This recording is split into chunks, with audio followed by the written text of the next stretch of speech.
Calgary Mountain View, followed by Mr. Strathcona. Thank you very much, Mr. Speaker.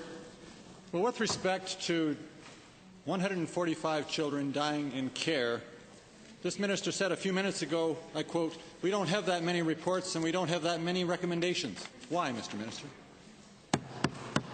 Mr. Speaker, because the majority of the number of those 145 were determined to be, through appropriate investigation, deaths of children by natural causes.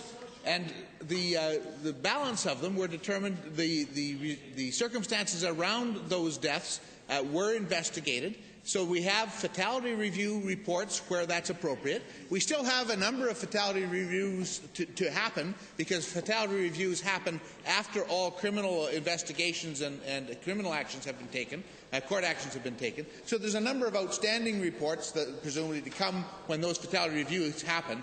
But that's the answer, Mr. Speaker. Mr. Speaker, the Act says that any child in care, any person in care, should have a priority for a fatality review. Yet a very small proportion of these children have gone into a fatality review. Why is that? Mr. Speaker, the medical examiner will review a death to determine whether or not what has happened in that circumstance, and if a child has died of natural causes, he still brings that to the attention of the Fatality Review Board. But the Fatality Review Board, which consists of a doctor, a lawyer, and a member of the public, reviews those incidents and determines whether it's appropriate to go forward for a fatality review. There's a very thorough process consideration with respect to whether further investigation needs to happen in any incident of death with respect to a child in care. Honourable member. Thank you, Mr. Speaker. This minister has indicated how much they try to learn from incidents such as the deaths in care. Yet the staff tell me there's no systematic review of deaths or communication of deaths and lessons to the front lines. When and how is this being done, Mr. Minister?